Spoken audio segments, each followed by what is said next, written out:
Olá, amigas, amigos, meus votos de muita paz. Este é o estudo do Evangelho da Federação Espírita do Estado do Espírito Santo. Estamos estudando o Evangelho segundo São João. Queremos manter contato diretamente com o texto bíblico, e o nosso objetivo é compreendê-lo pela análise dos versículos à luz do Espiritismo. Hoje, iniciaremos o estudo do capítulo 12 do Evangelho de São João. Vamos observar os versículos de 1 a 8, e nessa passagem veremos como os acontecimentos podem ser interpretados de maneiras divergentes por parte dos discípulos de Jesus, que não perde a ocasião para transmitir uma boa lição. Acompanhe conosco este estudo. O texto bíblico está escrito assim: Então, 6 dias antes da Páscoa, Jesus veio a Betânia, onde estava Lázaro, o morto que Jesus despertou dos mortos. Fizeram-lhe, pois, uma ceia lá, e Maria servia, e Marta servia. E Lázaro era um dos que se reclinavam à mesa junto com ele. Então, Maria, tomando uma libra de perfume de nardo autêntico, caríssimo, ungiu os pés de Jesus e enxugou com os cabelos dela os pés dele. A casa ficou cheia do odor do perfume. Disse Judas, o Iscariotes, um dos discípulos dele, o que iria entregá-lo. Por que esse perfume não foi vendido por 300 denários e dado aos mendigos? Disse isso não porque se importasse com os pobres, mas porque era ladrão e, tendo a caixinha, levava o que nela se punha. Disse então Jesus: Deixa-a para que o conserve para o dia do meu sepultamento, pois os pobres sempre tendes entre vós, mas a mim nem sempre tendes. Então, esse é o trecho, e o que está retratado aí? Uma ceia em homenagem a Jesus. Maria e Marta e Lázaro estão presentes. Maria derrama nos pés do mestre um perfume caro. Estão também os discípulos, e esse tempo aí é abril do ano 31, provavelmente.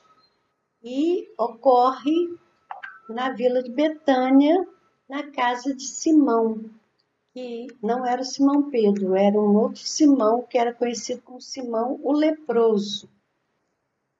E há, então, neste momento, essa interpretação divergente, que Judas aponta a inadequação de usar o perfume nos pés de Jesus, porque poderia ser vendido e poderia ser dado aos pobres. E João já faz uma observação, que está no texto, que a preocupação de Judas não era com os pobres. Na verdade, ele guardava a caixinha dos donativos e, pelo que está comentado, percebe-se que os discípulos sabiam que ele não era muito correto ao guardar a caixinha, que ele retirava alguma coisa ali para seu próprio proveito. Pastorino, Carlos Torres Pastorino, no livro 6 da sua coleção Sabedoria do Evangelho, ele aborda esse trecho, ele faz uma análise desse trecho, e ele comenta que 2 outros evangelistas também contam essa história. Em Mateus está no capítulo 26, versículos de 6 a 13, e em Marcos está no capítulo 14, nos versículos de 3 a 9. Mas Pastorino aponta que há diferenças significativas nesses relatos. Nos outros 2, na fala de Mateus e de Marcos, a mulher era uma pecadora e o perfume foi derramado na cabeça de Jesus. Na narrativa de João, a mulher era Maria, irmã de Lázaro, e o perfume foi derramado nos pés. E Pastorino observa que não temos como dirimir essa dúvida, se seria o mesmo fato, se seriam fatos acontecidos em ocasiões diferentes. De qualquer maneira, a gente fica sabendo que a ocorrência foi na casa do Simão por conta de haver a narrativa de Mateus e de Marcos.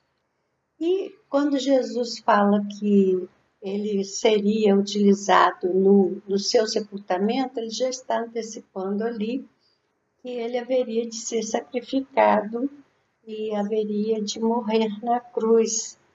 E, com efeito, esse nardo, que era o perfume que foi usado, ele tinha um efeito analgésico, um efeito anestésico. Então, pela fala de Jesus, aquilo era uma preparação antecipada, porque não haveria tempo de ungí-lo no momento da crucificação.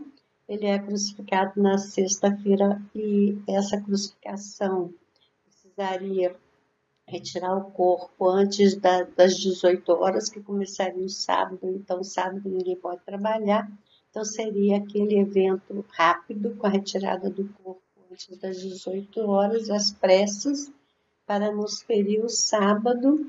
Então, a preparação, segundo essa perspectiva, teria sido antecipada com o uso desse perfume. Jesus diz para os discípulos: os pobres vão sempre estar com vocês, porque em mundo de provas e expiações, essa diferença sempre vai acontecer entre os que têm e os que não têm.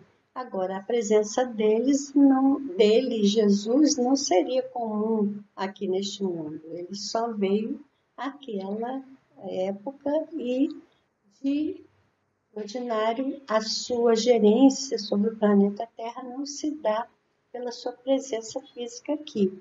Então, nós temos uma narrativa da Amélia Rodrigues no livro Vivendo com Jesus, a lição 21. E ela comenta alguma coisa dessa passagem, principalmente falando sobre a questão de Judas. Ela diz que no banquete da casa de Simão, então aqui também ela confirma que é a casa de Simão, e ela comenta a atitude do Judas de achar que deveria o perfume ser vendido para ser dado aos pobres, e ela também comenta que, na verdade, Judas não se preocupava com os pobres, ele se preocupava com o valor daquele recurso. E na Haroldo Dutra Dias, ele comenta que esse valor, estimado 300 denários, corresponderia ao salário pago pelo trabalho de alguém no campo, um trabalho de um ano. Então, realmente, era um perfume muito caro. Então, nós vemos aí a atitude daqueles que cercavam Jesus, todo aquele carinho que ele tinha da família de Lázaro, mas os próprios discípulos tinham uma abordagem diferenciada, entendiam de maneira diferente aquela ocorrência, e Jesus dá então essa lição importante, que ele estaria com aqueles companheiros naquele momento e em breve deixaria de estar com eles. Então, esse carinho, essa homenagem, ele não rejeita, ele acolhe esse carinho que é manifesto a ele, considerando que esse momento de trocas afetivas entre amigos, ele é um momento importante na vida daqueles que estão nesse planeta de provas e expiações. Então, no Evangelho segundo o Espiritismo, no capítulo 20, tem um texto, que é o item 5 desse capítulo, chamado Os Obreiros do Senhor. E nesse texto nós temos uma fala que é muito significativa para os trabalhadores da seara de Jesus. É aquela fala do Espírito de Verdade: trabalhemos juntos, unamos os nossos esforços, a fim de que o Senhor, ao chegar, encontre acabada a obra. Porquanto o Senhor lhe dirá: Vinde a mim, vós que sois bons servidores, vós que soubestes impor silêncio aos vossos ciúmes e às vossas discórdias, a fim de que daí não viesse dano para a obra. Então, saibamos assim também conviver com os nossos companheiros, silenciando nosso ciúme, nossa discórdia e trabalhando juntos para que a obra de Jesus se complete. Ficamos por aqui hoje, mas voltaremos em outra oportunidade, se Deus quiser. Até lá!